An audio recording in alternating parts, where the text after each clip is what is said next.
А нас заболе неки антисрпски потези македонских власти. Кој, например? Па од признања Косова па надалje. Било е доста. Тоа беше владата на Груевски. Па јесте, али Груевски променио после став. И приклонio се Русима. И ми смо то одмah поздравили. И пružili bratsku ruku, јел тако? Мислите дека... Јер сам ја даво изјаву да су га четнички бајонети кроз Србију бранили док е изашо у Маđarsku. Јел се сеќате Да, тоа? дадовте такви изјави на висти. Он е прошао дипломатским каналима. Вие мислите дека Шешел дека падна поради Русија, Никола Груевски?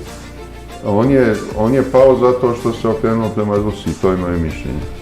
Поранешниот амбасадор и амбасадорка на Германија во Република Македонија и во Република Бугарија сега обвинуваат партијата ВМРО-ДПМН дека има просрпски и проруски елементи.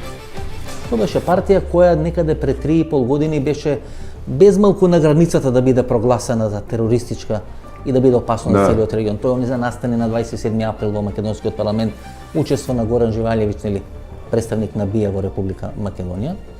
Меѓутоа секојаш ги обвинуваат за просрпски и проруски сили.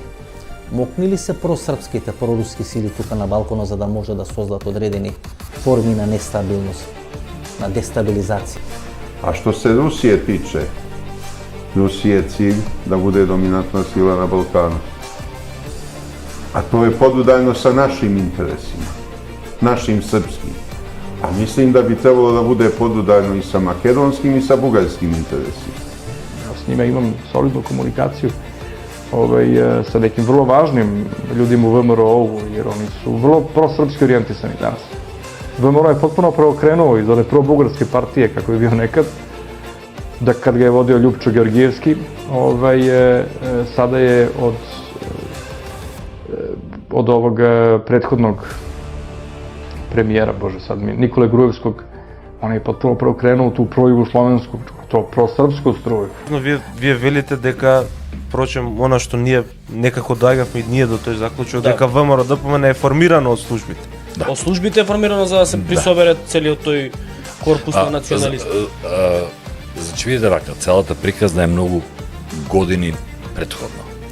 Имено од страна на КОС беше претежно ангажиран, тоа е воената разузнавачка служба.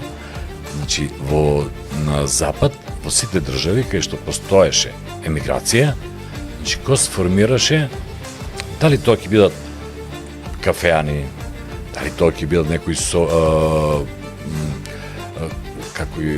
друштва за фолклор и ред други работи, значи они ги формира за да може да ги имат под контрола сите оние кои што се сметаат дека и штетат на Југославија. Една од тие фирми, односно кафеани, тоа е кафеаната Ново Скопје во Берлин. Тоа се факти, постојат документи, не шпекулирам и не би сакал да шпекулирам. А токму ВМРО, неговото основање започна од Ново Скопје, а потоа се префали тука. Така беше. Од браќата. Па, Мани и Гојко беа собственици.